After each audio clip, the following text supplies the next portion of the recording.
how's it going, guys? Gemma here, bringing you a quick video, well, a 10-minute video on some of the things I've learned today about Black Ops 2 multiplayer and Black Ops 2 multiplayer. So it would seem today that T Martin and a lot of the well-known guys who managed to already play Black Ops 2 multiplayer have had their non-disclosure agreements lifted, which means that they can give us some information about the game, and obviously it means that Twitter is absolutely buzzing with lots of news about Black Ops 2. So what I thought I'd do is take some of the points that I personally found really interesting and have put them together, and I'm going to offer my thoughts and feelings on those different points. So first thing that I want to talk about that T Martin personally mentioned is that the weapons in the game are going to be super balanced. You know, he basically said they're all balanced. There's no particularly OP weapons, there's no particularly underpowered weapons, and that basically everybody's going to have their favourites for various different reasons. For me, that's a great thing. You know, it's great to be able to think that there's going to be a game now where there's not going to be the same people using the same 2-3 different weapons. Of course, it will probably still happen, but I don't think it's going to be as Modern Warfare 3 is, for example. With that as well, with regards to balancing and things like that, he also mentioned the knife range, you know, with the normal knife in. He said that basically there's no range on it whatsoever. You would pretty much have to be standing on top of somebody to kill them. For me, that's a good thing. I mean, there's nothing worse than being knifed by somebody who feels like they're a million miles away, and you watch the kill cam and it shows them just like dive across the map towards you and they get the kill.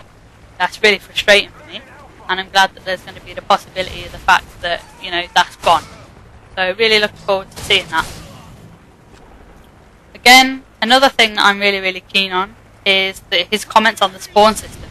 He basically said that the spawn system was the best he'd seen in any other Call of Duties, and to quote him directly, he says, "Not too quick to flip, never spawned in front of somebody." And that's great. You know, I'm sure it's a wide known thing that everybody feels quite negatively about the spawn system, about people spawning directly behind them, about people spawning directly in front of them, you know, that sort of thing. It's not cool, and hopefully it's gone, or at least greatly reduced. That's really exciting. With regards to maps, he said that some maps are interactive. You know, he named two specifically, and he said that Cargo has moving shipping crates, Express has a bullet train that can run you over and cut off spawns. And that's pretty cool. You know, it's good to know that there's going to be some interactive features within the maps, just purely because I think it adds to the realism of the whole thing. With regards to some of the finer tuning points, he also said objective markers are going to fade if you aim down your sight at them. So, again, for me, that's a brilliant thing. I can't bear when you're trying to kill somebody and you can't see what the hell's going on in front of you because you've got a giant green A in front of your face, you know? The fact that they're going to fade like they did in the original Black Ops is great news for me, you know? It's a small change, but I think it's going to be a very effective change. You no longer have to hold X or square to pick up your combat axe, which is, as we know, like a tomahawk throwing knife type thing. I'm not sure which side of the fence I am on this, you know. It is inconvenient having to detract away from what you're doing to pick up your throwing knife, but then at the same time it does have that element of realism. The fact that now it basically sounds like you're just going to be able to walk over it and you'll pick it up just like you would a scavenger pack. I'm not sure which side I'm on, and I'm sure I'll probably form an opinion when I actually experience it. Big one for me, there's going to be no nuke, Moab, or any large hidden streets along those lines. I'm pleased about this.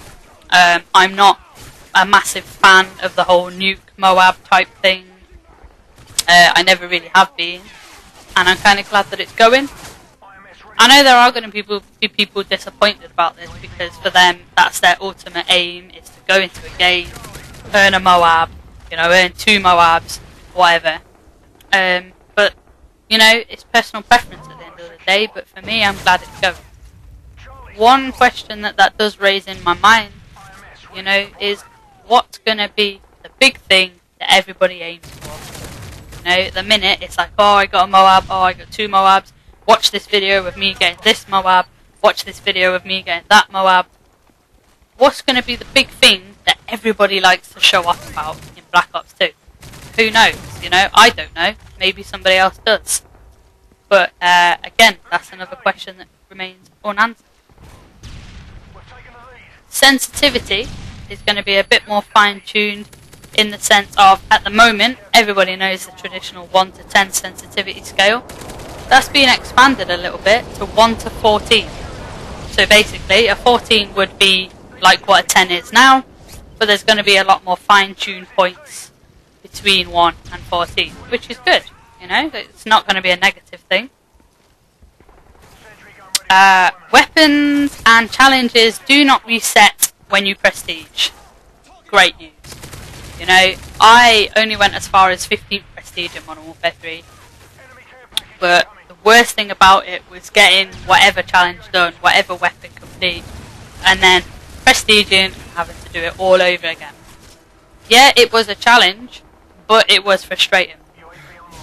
To know that those things are going to just carry on through prestiges is great news for me. The one question it does make me ask is, does that mean there's going to be more challenges for us to do? Does it mean that the challenges are going to have to be longer to accommodate the many prestiges? Again, that's not something we know. Speaking of weapons, there's going to be loads of new camos which you can use on your weapons. Now, it's only a small thing, you know, and a lot of people probably think, who cares about camos? But it just proves that the amount of customization and flexibility that there's going to be in this game. You know, we already discussed the Pick 10 feature for your classes. Now, obviously, there's loads more customization. The difference with the camos now is that it's not only for primary weapons, you can put them on secondary weapons, riot shields, launchers. So yeah, there's going to be a lot more avenues for customization. And on the same note of camo, gold camo is making a return. Again, not just for primaries. You're going to be able to primaries, gold pistols, a gold crossbow, gold launchers, and a gold riot shield. Yeah, so again, there's just so much more things to do, basically. So that's pretty cool. That's a good thing. And then finally we have theatre mode, which I wanted to talk about. There's a lot, some changes in theatre mode, which means that you can use a first-person camera on any player that's in the game. So instead of just being able to use first-person on yourself, you choose to focus on your teammate, which is a good thing. You know, for people that make interactive videos, or if you're planning to make a video talking about the role of every teammate in a good team, things like that, and you can focus on each person individually, I think that's great. A highlight feature, which basically with the press of one button means that the theatre mode will take all of your killing moments, all of your objective moments, and put them into basically a highlight reel, which again is pretty cool. And a big feature for me is the in-lobby save feature for your theatre mode. So at the minute how you get your summary at the end of the game, there's going to be the option to save the game there and then into your theatre, which basically means that you're not going to have to back out and put the game in the vault and then get back into your party or back into the game or whatever. And I think that's just another thing that just makes the game extra smooth. So, really speaking, those are really the only things that I wanted to talk about. There's a lot more going on, you know. If you're on Twitter, there's plenty of people talking about it. So go and check it out. You know, go and take a look and get some news yourself. But aside from that, really guys, all I want is, you know, everybody to just have a good idea of what's going to be happening for Black Ops 2.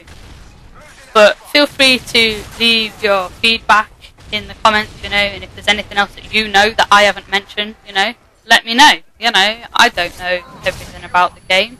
and I want to gather as much information as I can and know what's happening so that I've got plenty to look forward to.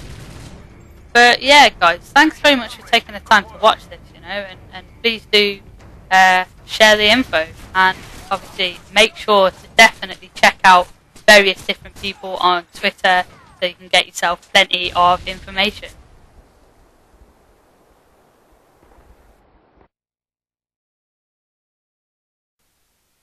Alright guys, thanks very much as always for watching the video. If you did enjoy it, then feel free to click the like button. Like always, I do appreciate your comments and your feedback in the comments section below. And like I said in the video, if you have any other news that you want to share with me, then again, pop it in the comments. If you're new around here and you want to be kept updated with my uploads and what I'm up to, then please do click that lovely blue subscribe button there. The preview video that you can see is not something that's directly from my channel, but it is a project that I'm directly involved with, something called Dagcast. I have mentioned it in previous videos of mine. It's just something that I'm working on with a couple of friends.